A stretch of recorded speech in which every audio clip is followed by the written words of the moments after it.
Hello, and welcome to Auntie Sandy's Storyland. Please join us at our new home on the Lotus Prism Network at patreon.com. Our story for today is 7 Ways to Trick a Troll, Part 4.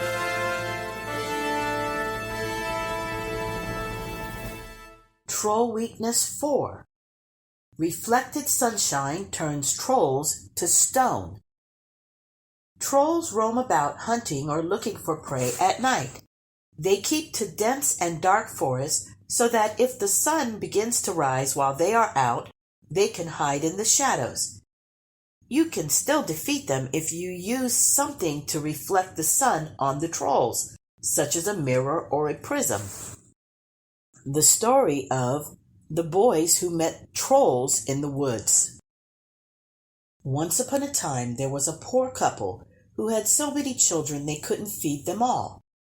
The two eldest, Evan and Eric, had to hunt and beg for food to help the family. One autumn day they did not catch a single grouse or rabbit. Tired and hungry, they set off for home. But while they walked through the woods, it became dark and they got lost. Cutting down several sturdy pine branches, they built a small hut as a shelter for the night. They had barely settled down when they heard loud snorting and sniffing sounds. The ground trembled and a voice roared, "I smell the blood of humans!" "Heaven help us! The trolls are out! What shall we do now?" whispered Eric. "Let's take a look," said Evan. A terrible sight met their eyes. 3 trolls, so tall their heads were level with the treetops, stomped towards them. The troll in front had one enormous eyeball in the center of his forehead. It was as big as a frying pan, and the troll guided it with his one hand. The other trolls had a single empty eye socket in their foreheads and had to hang on to the troll in front to know where to go. "Run out ahead of the trolls and get them to chase you. I'll take the axe and see what I can do," murmured Evan. Eric dashed out yelling, "Catch me if you can!" "Brothers, there's the human. Let's capture him for our supper," hollered the first troll, and took up the chase, his brothers hanging on as best they could. Meanwhile, Evan snuck up behind the last troll and whacked him in the ankle with his axe. "Ouch! Ouch!" screamed the troll, causing his brother to topple over with fright and knocking the eyeball out of the socket. Eric picked it up, and when he looked through it, he could see as clearly as though it was bright daylight, and he could see for hundreds of miles besides. "Give me back that eyeball or I'll eat you up right now," threatened the first troll.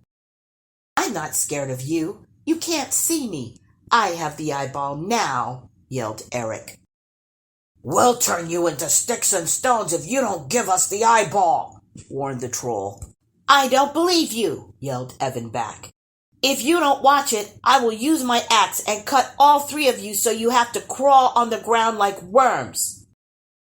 "Oh, be careful, brother," whimpered the last troll. "He stings like an angry wasp. Please don't cut us. We'll get you gold and silver if you give us the eyeball back." "Well, that sounds good," said Evan, "but I want the gold and silver before I give you the eyeball." "We can't walk home without the eye. You have to give it to us first." "No. Get us a bucket of gold and a bucket of silver and 2 good swords besides, and then we'll give you the eyeball." The trolls grumbled, but finally the middle troll began to holler and call for their grandma, for they lived with her. The trolls told her what to do, and she arrived carrying the buckets of gold and silver and the swords. When she spotted the 2 boys, she fumed. "You are afraid of these little gnats. I am going to eat them for breakfast." Holding up the eyeball, Eric yelled, "If you touch us, the eyeball will be gone forever." "Be careful, Grandma. They're little but dangerous," warned the troll. "Give them the gold and silver." Snorting, she tossed the buckets and the swords over to Evan and Eric. "Now give me the eyeball," she demanded. "Catch it if you can," yelled Eric, who tossed the eyeball straight into the air. At that very moment the sun rose. As the first rays caught the soaring eyeball, it beamed and glinted, reflecting a flash of light right at the trolls. Kaboom! They exploded and turned to stone, all 4 of them. As for the eyeball, when it fell to the earth, it too turned to stone and landed on top of the heap of rocks that had once been the trolls. Then Evan and Eric picked up their swords and treasure and went home to their parents, and with all that money, they lived safely and happily till the end of their days. Troll weakness 5. Trolls are easily distracted. Even though trolls are huge, their brains are very tiny, only about the size of a walnut. This means that they are quite dim-witted and think very slowly. So if you think and talk fast, you can divert their attention long enough to escape. The story of A Narrow Escape. Once upon a time, there was a small gnome with a big problem. It was the day before Christmas, and Nils, that was his name, did not have a gift for his mother. All his relatives had gathered and were cooking, talking, and laughing while Grandpa told stories to the children. Nils was only half listening until he heard Grandpa say, "For hundreds of years, 2 trolls have stolen gold and silver from the people around here. They hide the treasure inside Mount Monette." Eyes sparkling, Grandpa whispered, "I have seen the treasure with my own eyes." Nils sat bolt upright. "High on the north side of Mount Monette is a door. It opens into the mountain, but it is so heavy that only a troll can move it, except on Christmas Eve. Then the door swings open all by itself, but it slams shut again when the bells ring on Christmas morning. I barely escaped," Grandpa added with a grin. Nils' heart thumped. A piece of treasure was the perfect present for his mom, and tonight the door would swing open. As soon as everyone slept, Nils slipped outside and strapped on his skis. Up and up he skied through dense pine forest until the trees thinned and a rock wall loomed in front of him. A faint glow shimmered on one side. Nils skied closer and saw a huge door, slightly open, just as Grandpa had said. Leaving his skis and poles in the snow, Nils crept through the door. Inside, flickering torches lit up an immense hall, and right in the middle sat a chest as big as a wagon. A troll and a hag stood hunched over the chest, admiring their treasure. The troll hag's nose was so long it touched the ground in front of her. Now it began to quiver. "I smell something," she sniffled, lifting her enormous snout. "I don't smell anything," snuffled the troll. "Smell again," snorted the hag, and both trolls sucked air in so deeply that a whirlwind of dust flew up and into their noses.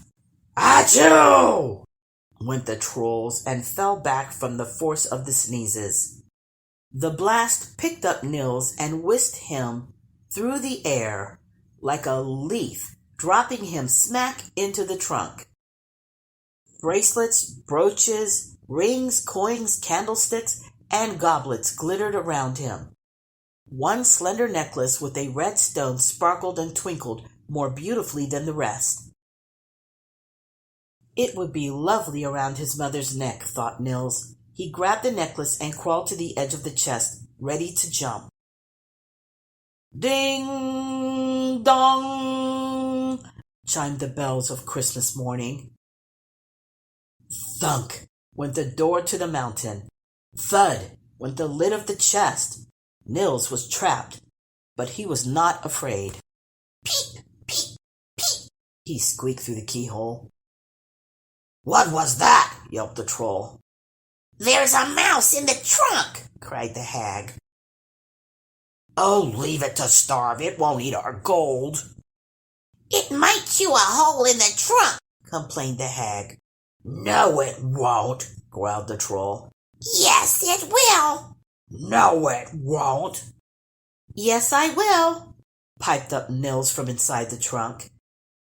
The trolls looked at each other, then at the trunk.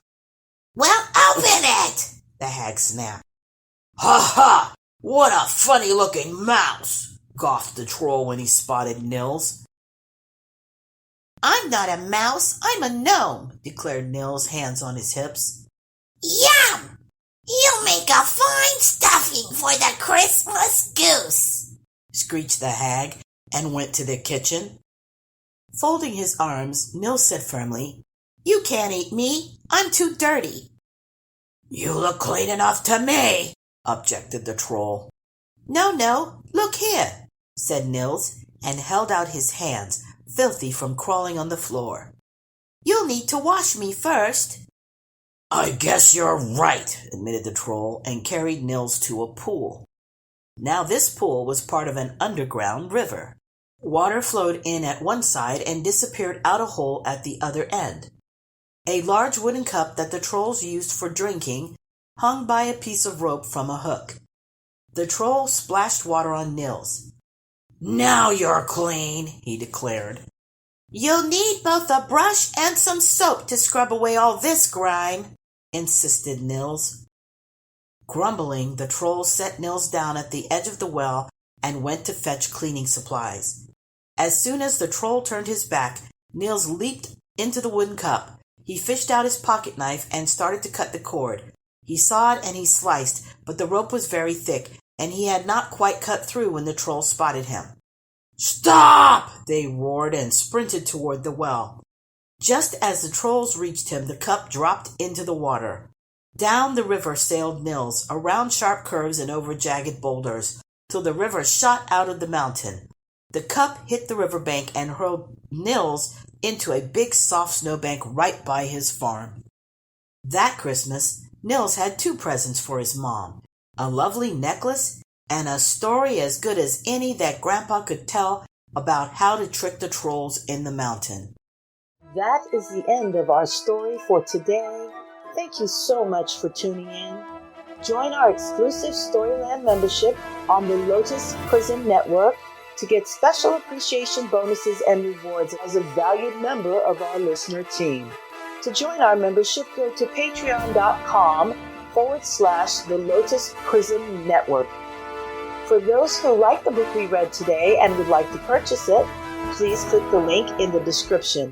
Follow our Facebook page so you can find us on all your favorite social media and share with your family and friends. Thank you for your support. We'll see you next time on Auntie Sandy's Storyland.